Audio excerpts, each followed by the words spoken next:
সারা Bharat forward ব্লকের Bangla committee ঘোষণা দিয়েছে বামফ্রন্ট মনোনীত ফরওয়ার্ড ব্লক প্রার্থী হিসেবে দিনাটা বিধানসভা কেন্দ্রে আমাকে মনোনীত করা হয়েছে। গতকাল রাত্রে এই ঘোষণা দেন পার্টির বাংলা কমিটির সাধারণ সম্পাদক কমরেড নরেন চট্টোপাধ্যায়, এবং আমি নিশ্চিতভাবে প্রার্থী হিসেবে এই আবেদন রাখব আমাদের দিনাটাবাসীর কাছে, আমাদের দিনাটার ভোটারদের কাছে, যে বিগত বিধানসভা নির্বাচনে যে ভুল মানুষ করেছেন বিজেপিকে নির্বাচিত করে, সেই নির্বাচিত বিজেপির প্রার্থী তিনি নির্বাচনে জেতার পর তিনি উধাও, বিধায়ক শূন্য অবস্থা আমাদের দিনাটা, তার থেকে পরিত্রাণের প্রয়োজন।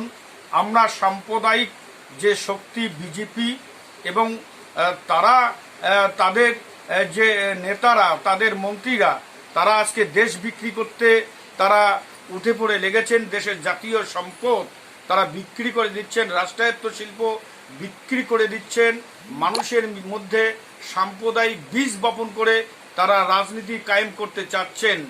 এই কথা আমরা মনে করি যে এই শক্তিকে প্রধান লক্ষ্যই হচ্ছে বামপন্থীদের এই নির্বাচনে পরাজিত করাই প্রধান লক্ষ্য।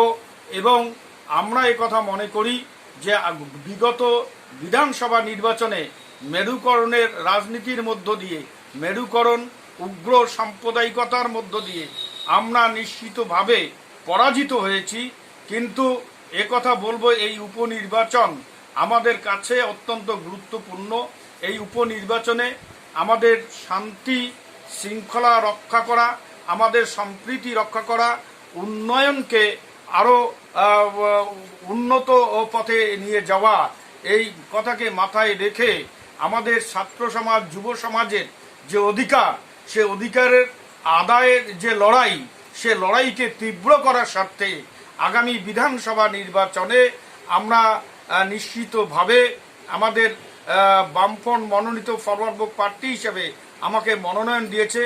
এই দিনাটাবাসীর কাছে আবেদন থাকবে, তারা আগামী 30শে অক্টোবর সুনিশ্চিতভাবে তাদের চিন্তাভাবনার মধ্য দিয়ে শান্তি শৃঙ্খলা রক্ষার্থে, সম্প্রীতি রক্ষার্থে, সাম্প্রদায়িক শক্তিকে পরাস্ত করতে সিংহ চিহ্নে ভোট দিয়ে বাম প্রার্থীকে নির্বাচিত করবেন, এই আশা এবং এই আবেদন রাখব। আমাদের দেশের এই সংকটকালীন পরিস্থিতিতে এবং রাজ্যের রাজনৈতিক সংকটকালীন পরিস্থিতিতে তারা প্রকৃতপক্ষে সিদ্ধান্ত নেবেন এবং সেই সিদ্ধান্ত নিশ্চিতভাবে বামপন্থীদের পক্ষে আসবে।